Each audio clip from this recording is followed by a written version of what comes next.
Bonjour à toutes et à tous, bienvenue dans ce nouvel épisode de notre saison 3 de 2 minutes pour parler de le podcast. Aujourd'hui, place à un sujet qui suscite souvent sourires crispés, dents qui grincent, surtout chez moi, et soupirs, à savoir Calliope. Un label devenu incontournable depuis 2022 si on veut que nos formations soient finançables par le CPF, les OPCO, Pôle emploi ou les conseils régionaux. En fait, Calliope est trop souvent résumé à une usine à gaz, une usine à paperasse. Ce n'est pas moi qui dirais le contraire, mais j'ai mis de l'eau dans mon vin. Parce que, malgré tout, Calliope peut pourtant devenir un véritable moteur, une véritable locomotive pour la qualité, la crédibilité et l'accès au financement. Donc, pour la qualité, je vais en parler plus loin. Mon objectif, en fait, ici, dans ce podcast, c'est de vous proposer un voyage clair, critique, mais aussi ouvert sur ce que ce label apporte réellement et comment on peut en faire beaucoup plus qu'une simple contrainte. Et je sais vraiment de quoi je parle. Alors, où en est-on aujourd'hui ? La dernière photographie statistique publique disponible sur le taux de certification remonte à l'été 2023.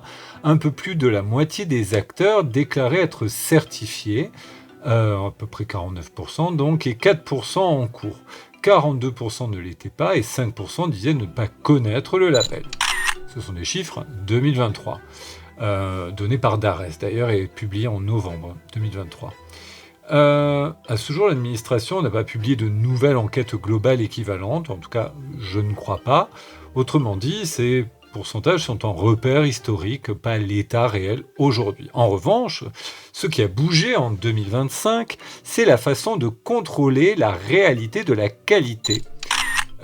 Les retours sur place et plusieurs analyses sectorielles récentes convergent, à savoir les audits de surveillance. Ceux qui tombent 14 à 22 mois après l'audit initial sont de plus en plus exigeants, plus terrain. On ne se contente plus d'un classeur bien rangé, les auditeurs cherchent la cohérence entre ce qui est écrit et ce qui est réellement fait en session, avec observation des pratiques et entretien avec les intervenants. Ce durcissement est documenté par plusieurs sources professionnelles parues cet été d'ailleurs, online format pro je crois, et puis mon OF. Bref, dans le même mouvement, un plan qualité accélère la professionnalisation de l'écosystème des organismes de formation. On voit apparaître l'exigence que les auditeurs Calliope eux-mêmes soient certifiés au répertoire spécifique à horizon second semestre 2025. C'est un signal clair, on élève le niveau d'exigence des contrôleurs pour crédibiliser la démarche. Alors, pourquoi ces précisions de calendrier comptent-elles ? Parce qu'en fait, Calliope ne vit pas en vase clos, il s'imbrique avec le CPF, lui-même d'ailleurs durci depuis mai 2024 par le reste à charge obligatoire. Le décret d'avril 2024 l'a acté, à savoir 100 € minimum de participation du titulaire qui sont indexés ensuite sur l'inflation et revalorisés chaque 1er janvier par arrêté. Cette année, je crois qu'on est à 102,33. Bref, cette règle change la dynamique de marché. Elle filtre mieux la demande, mais pousse aussi les organismes à démontrer la valeur et l'utilité de leurs offres. D'ailleurs, sur le CPF lui-même, on dispose de chiffres 2024-2025 utiles pour prendre la température. La DARES indique que les entrées en formation via CPF ont progressé de 4% en 2024 à 1 387 000 personnes en formation.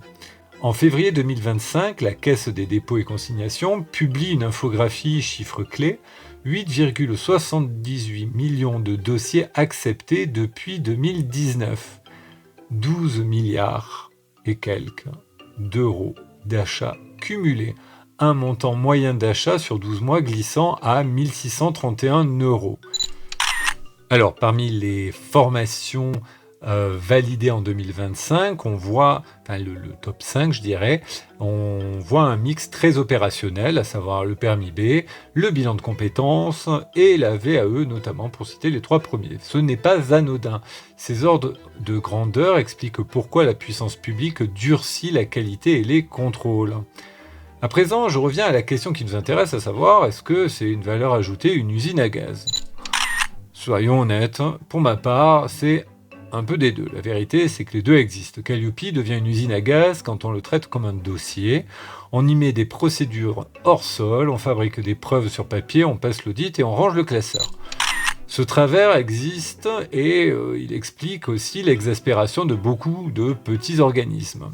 À l'inverse, Calliope peut créer de la valeur quand on s'en sert pour structurer la promesse pédagogique et fiabiliser l'expérience de bout en bout.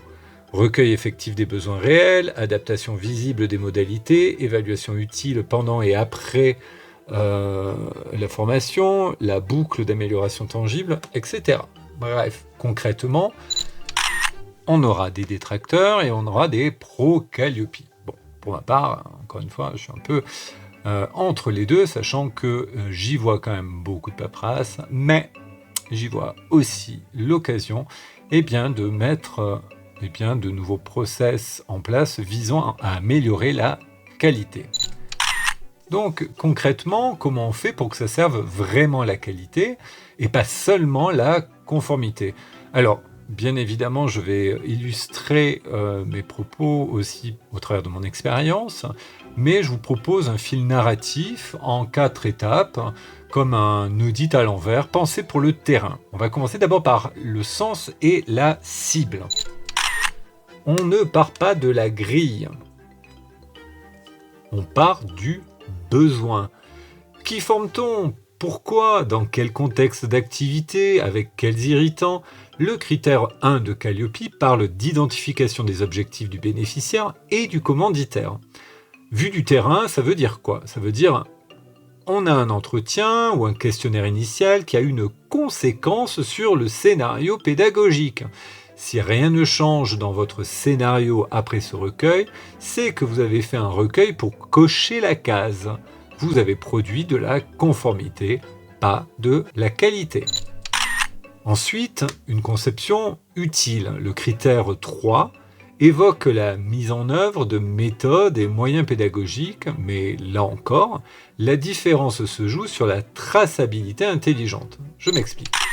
Un parcours efficace, c'est une alternance pensée entre apport court, mise en situation, retour réflexif, avec une charge cognitive réaliste. J'en parlais dans le premier épisode de cette saison 3. Côté preuve, on arrête les procédures de 12 pages. Une fiche scénario qui fait le lien entre besoins repérés et choix pédagogiques, un plan de séance vivant, des consignes de mise en pratique qui seront réutilisées en post-formation. Voilà de vraies preuves qui servent le métier.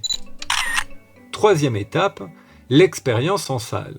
Depuis 2025, les audits regardent davantage le réel. Comment on installe la sécurité psychologique, comment on gère les niveaux hétérogènes, comment on donne du feedback utile. Les sciences de l'éducation et les neurosciences sont assez claires. L'attention décroche sans interaction au bout d'un quart d'heure, la mémorisation s'ancre par la récupération active, donc la répétition, et l'émotion joue un rôle clé dans l'engagement. Je vous réfère encore à cet épisode 1 de notre saison 3. Comment cela se traduit de manière opérationnelle ? En fait, on prévoit des ruptures de rythme, on fait produire, on filme parfois des jeux de rôle, on documente un journal d'apprentissage. Ce ne sont pas des artifices pour l'audit, ce sont des marqueurs d'efficacité qui font aussi de bonnes preuves si on vous les demande. Et à mon avis, c'est précisément ce que les auditeurs vont venir chercher en 2025 et 2026. Enfin, quatrième étape, le transfert. C'est ici que beaucoup chutent. On évalue à chaud et on se quitte. C'est fini, ciao. En fait, Calliope parle d'évaluation des acquis et de l'amélioration continue. Le terrain réclame un après structuré. Un simple protocole peut changer la donne. Un entretien managériel à J-7 pour fixer des situations d'essai, un débrief à J+30 pour faire remonter les réussites obstacles, un rappel micro-learning ciblé à J+10, à J+25. Voilà. Côté CPF, le contexte réglementaire pousse à la démonstration d'utilité, d'où l'intérêt d'indicateurs concrets. Nombre de mises en pratique réalisées, par exemple, les obstacles levés, et quand c'est pertinent, un mini Kirkpatrick niveau 3, changement comportemental, par exemple, et un proxy niveau 4, à savoir l'impact sur le métier, pour ceux qui sont du métier, justement. Ce sont des métriques que les financeurs comprennent, finalement, très bien. Allez, je vais prendre un exemple du quotidien. Parlons d'une formation conduire un entretien de recadrage pour des chefs d'équipe. Avant, on déroulait une journée, quelques jeux de rôle, et on repartait avec un support, une fiche mémo, que sais-je. Aujourd'hui, on a une tendance à basculer sur des parcours de 3-4 semaines, 90 minutes en visio pour amorcer, avec un recueil de cas réels, une capsule de 6 minutes sur le cadre légal, 3 heures d'atelier avec des feedbacks croisés, puis 2 recadrages réels sur le terrain, préparés, débriefés en binôme, et un point en rétex à J+30 avec le manager. Les preuves Calliope sont sous nos yeux, mais surtout le transfert a eu lieu. Dans un dispositif comme celui-là, vous n'êtes pas en train de faire Calliope, vous faites votre métier, et la qualité documentaire suit. Maintenant, reste une objection fréquente qui ont été parmi mes objections également, à savoir le coût et la charge. Les professionnels qui ont renoncé à la certification pointent la douleur administrative et la lourdeur, surtout administrative, mais c'est douloureux, soyons clairs, et le manque de ressources. C'est un vrai sujet. Alors, je sais pas, mais pour moi, la meilleure réponse, à mon sens, c'est une certaine sobriété outillée. Un tableau de pilotage plutôt qu'un logiciel coûteux. Voilà, si vous êtes petit, ça peut suffire. Des modèles de documents utiles, pas trop de verbes, enfin pas trop de verbatim dedans. Une preuve par l'usage plutôt que par la littérature. Et quand on a de l'IA générative sous la main, on s'en sert aussi comme un assistant. Générer un premier jet de protocole de suivi, réécrire des consignes en langage clair, préparer une checklist d'audit. Voilà, mais on garde la relecture métier, bien évidemment. L'IA ne connaît ni votre culture, ni votre public, ni votre contrainte. À moins que vous la lui communiquez. Elle aide, elle ne décide pas. Dernier point, et non des moindres, l'éthique et la confiance. La loi de décembre 2022 a mis fin au démarchage commercial sauvage autour du CPF avec des amendes plutôt lourdes. Bref, depuis mai 2024, le reste à charge change le comportement des acheteurs. Résultat, moins de ventes au CPF, mais plus de choix motivés. D'où les chiffres que je vous ai communiqués précédemment. Cette discipline nouvelle va avec une exigence de transparence. Des contenus honnêtes, des promesses tenables, des résultats mesurés. C'est bon pour la crédibilité de tout l'écosystème. Je vais vous raconter une anecdote très rapide. Je suis en train de suivre une formation et auprès d'un organisme de formation. Et avant de me décider, j'ai contacté plusieurs OF.